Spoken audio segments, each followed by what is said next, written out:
I, 30 female, have been engaged to my fiance, 32 male, together for 2.5 years.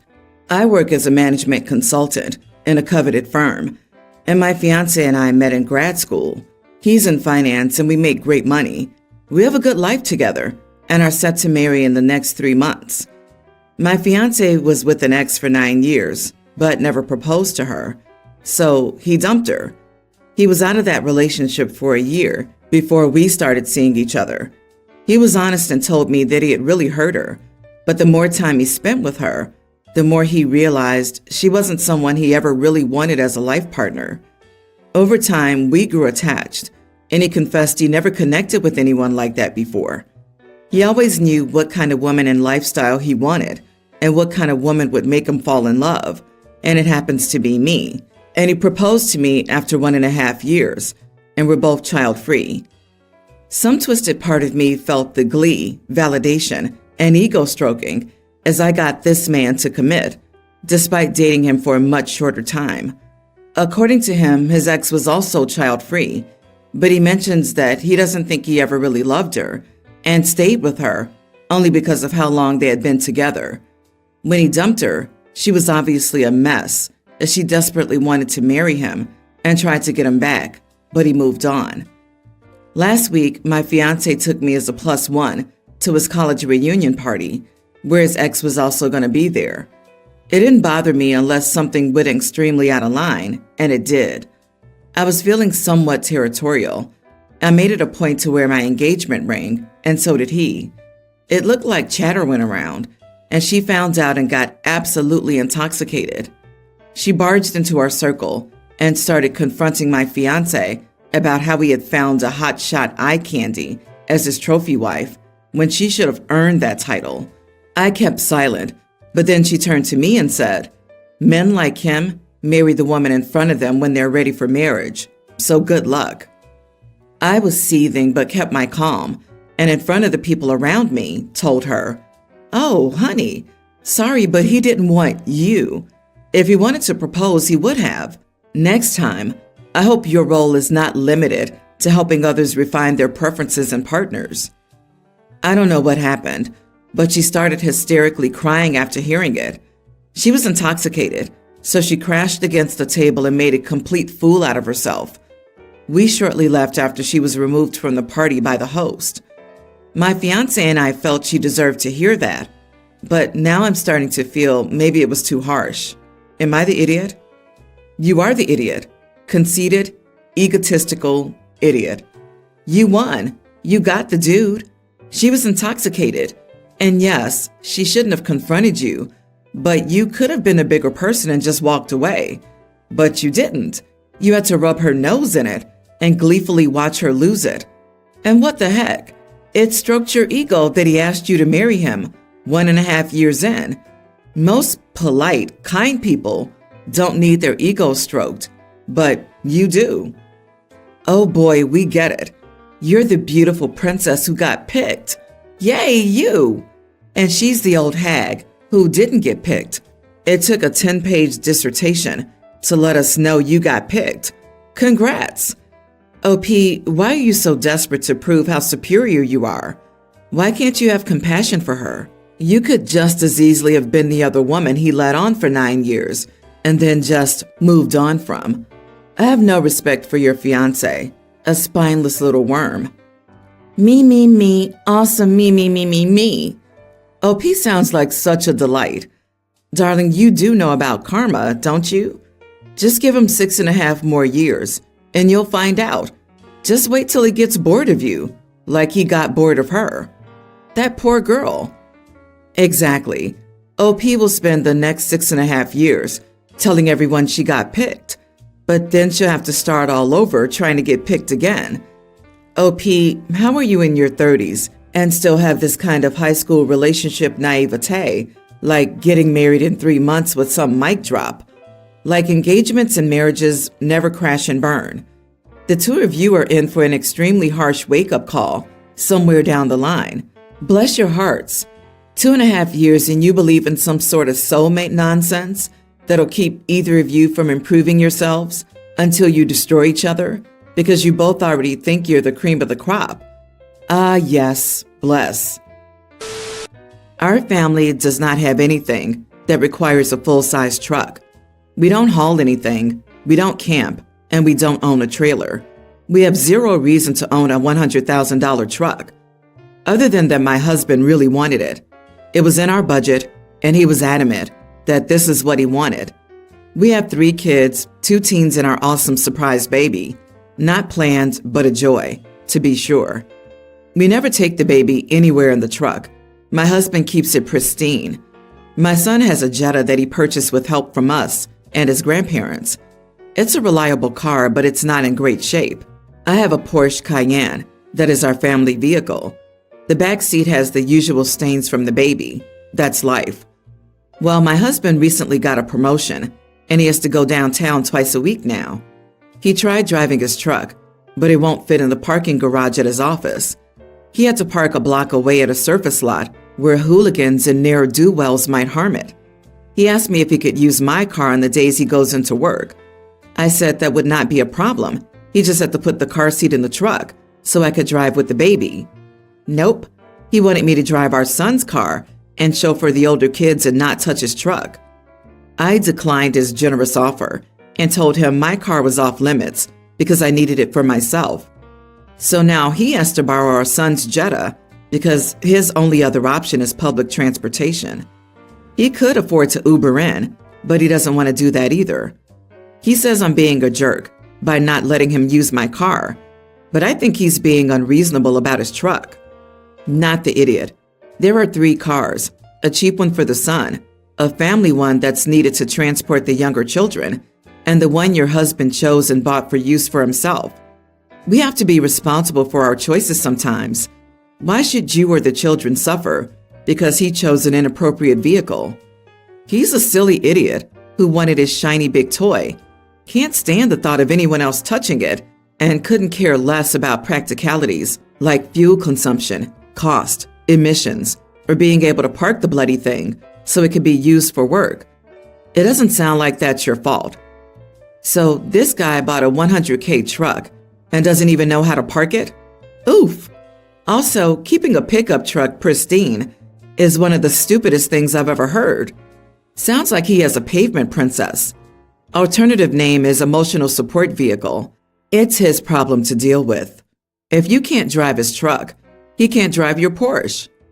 I can't imagine making a $100,000 purchase that could easily benefit my family and keeping it all to myself, then expecting everyone else to bend backwards for me when the purchase doesn't work for me. I call them compensating for something trucks.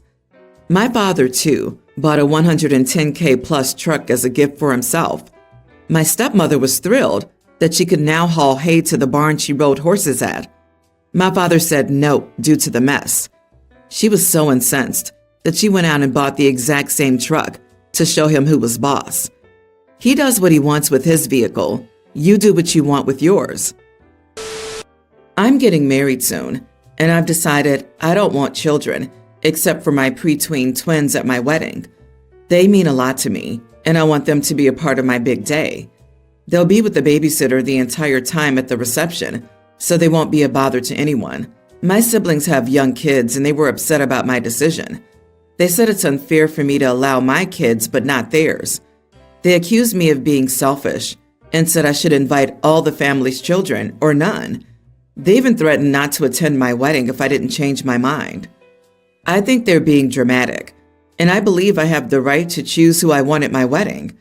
I love my nieces and nephews, but I don't want them to disrupt the atmosphere of the celebration. I also don't want to exclude my own kids because they're my children, and I want them to witness me marrying their father. Am I the idiot for allowing only my twins at my wedding, but no other children? You're so selfish for wanting your wedding to be all about you. Geez. Not the idiot. Anyone with a brain can accept that the bride and groom's kids are a special case. In fairness, I could understand why it would feel like a slight to your sister, but she needs to remember it's not about her or her kids. There is a difference between children and your children, but will your twins find it lonely not having their cousins to play with at the wedding? Being a child in an adult-only situation can be a bit boring, even if it is a wedding. I can see your siblings' point of view, but be prepared not to have them at your wedding. Can anyone explain to me why people think kids are such a massive problem at a wedding? What exactly is the atmosphere people are so concerned about not disrupting? Kids are so traditionally a part of an American wedding that they have unique roles within the ceremony. Like, what is the atmosphere you're going for? A hushed classical concert? A loose cocktail party with wild intimacy afterward? All the weddings I've attended had a few kids around, and I just don't get it. Good question. I hope people answer because I don't get it either. I've never been to a wedding where a child starts screaming and running down the aisle. Sure, I guess it could happen, but you could about equally ruin your day by having a stomach bug in the middle of the ceremony. Alcohol is way more likely to stir up wedding drama, yet we're literally advocating for it. Also, when did people decide they have a right to bring their children? Literally since the dawn of weddings. Children have always attended weddings. It's way more insane, in my opinion, to expect everyone you know to drop everything and hire a sitter because, God forbid, their attention not be laser trained on you for 1 second. My ex and I were together for 9 years, and we had a son who was a toddler when I learned my ex got another woman pregnant. I filed for divorce immediately, and he moved in with this other woman. Right after the birth of my ex's daughter, the other woman disappeared off the face of the earth. My ex's sister told me that the other woman hadn't wanted a baby, and it was suspected she moved back to the UK, where she was originally from, but none of them knew for sure. Ex and I have equal parenting time with our son. We're supposed to split the cost of things, but I usually pay more because he's unable to provide everything. The judge ruled no child support because we technically make the same. It's just he has an extra mouth to feed.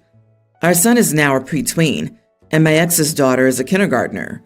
My ex has expressed concerns a few times about how much more our son has. Our son wanted to do extracurricular activities, so I paid for those. I also make sure he has all he needs for school. While my ex struggles to provide for his daughter the way our son is provided for, ex wanted us to work together so both kids could equally be looked after. And I told my ex, it's not my job to ensure his daughter's provided for. I told him he has 2 kids to provide for, while I have 1, and that's his fault, not mine. He argued that I should be thinking of the innocent kids when I made this decision, and I said no. Ex raised even more concerns after the kids returned to school. His daughter went to elementary school for the first time. His daughter had fewer school supplies than our son, and he said I didn't send them to his house. Son kept them on him since he was with me the first day of school. He said his daughter noticed her brother had cooler stuff and was upset. He also said his daughter had to dip into some class supplies while our son had more than enough. He mentioned that their school bags being of very different quality, etc. And he said this is going to make his daughter's life much harder in the future because she won't understand why. I didn't care about his concerns and reminded him again that I wasn't responsible for his daughter in any way. He went off on me and said I was being a crappy person, dismissing his concerns. And he said we're meant to work these things out together. Am I the idiot? Not the idiot. Man has 1 family, screws around, and now he has 2 kids and wants his first wife to deprive their son or what? Give us a fair baby child support? Heck no. I feel bad for the girl. She deserves better parents. The money your ex isn't contributing to your son should be spent on his daughter instead. It sounds like he could afford to provide the same things for his daughter that you're providing for your son. He's just not doing it. I also don't believe a kindergartner noticed the difference between book bags unless the dad bought the cheapest one. It sounds like OP doesn't even ask him to split the cost of her son's supplies. He wants to offload the extra labor of shopping for stuff onto her. Can't we work something out? Can't you just do the mom work and buy stuff for both kids so I don't have to? There's a straightforward solution here. He can find the mom and make her pay child support. He can get a second job. He can ask his family for money. He can sell some possessions. He can dip into his retirement money. He can get rid of cable. He can switch to generic brands. He can learn how to count cards in Vegas. He can start an Etsy store. Does the girl's mom family not help? Is her name not on her daughter's birth certificate? I honestly don't know. She might not be because she took off almost immediately after the little girl was born. If she's from the UK, they might not know the girl, her daughter, exists, since it sounds like she's just gone with no way to contact her. I think there might be some embarrassment. From what his sister told me, it sounds like he didn't know much about her, and he might be ashamed to admit he doesn't know exactly where she's from, and maybe doesn't even know her full name. His sister said there are a lot of things he couldn't answer about her. Wow, that's wild. Unless she gave birth in the back of a cab and jumped out before it got to the hospital, her name is on the birth certificate. However, this chick did you a favor. You dodged a bullet. Your ex isn't just an idiot. He's something way much worse. He's stupid. Those are the most dangerous people on the earth. To be petty, I would still try some social media to find the affair partner, or even better, some family, and tell them that she's a deadbeat parent. I don't like her. Neither your ex. I have a preschool daughter. She's in her princess phase. My sister-in-law and I differ on a few things, but one thing we disagree on is boy and girl clothes and toys. I was not strict with it when Emma, my daughter, was little. She wore all types of clothes since she was a baby, and she didn't care. At the time, sister-in-law would give baby boy clothes, and I didn't care. The issue is she keeps doing this. Emma is really clearly a girly girl. She likes dresses. She plays with fake makeup. She has a fake kitchen set. She has some boy toys like trucks and whatnot, but they collect dust. I've talked to her before. It was Emma's birthday yesterday, and my sister-in-law gave her guy clothes. My daughter made a face when she saw them. I waited until after the party to give them back. My daughter made it clear to me that they were ugly and she wouldn't wear them. We had a huge argument, and she called me a jerk for staying with gender stereotypes. I'm doubting myself on this. Not the idiot. I don't agree with gender stereotypes either, but I also know that unless it's inappropriate attire, like a swimming costume in winter, arguing with a 4-year-old about their wardrobe wastes everyone's precious time. Your daughter isn't going to wear those, and your sister-in-law is wasting her money, and you're stopping her from doing so. There are other things she could buy, apart from clothes, e.g. There are so many kids' books on brilliant women from history. She could get some of those. Gifts should be targeted to the recipient, not the giver's belief. That said, your daughter's now getting old enough for you to work with her, ungraciously accepting gifts we don't like, without making faces, etc. LOL, that's very true. What are boy clothes exactly? Comfortable, functional clothing maybe? Not pink? At her age, your daughter's highly unlikely to have strong feelings about aesthetic things, but is mirroring your strong signals. So yeah, you are the idiot, both for enforcing strong gender conformity and for rejecting gifts. Say thank you, donate them, and be grateful.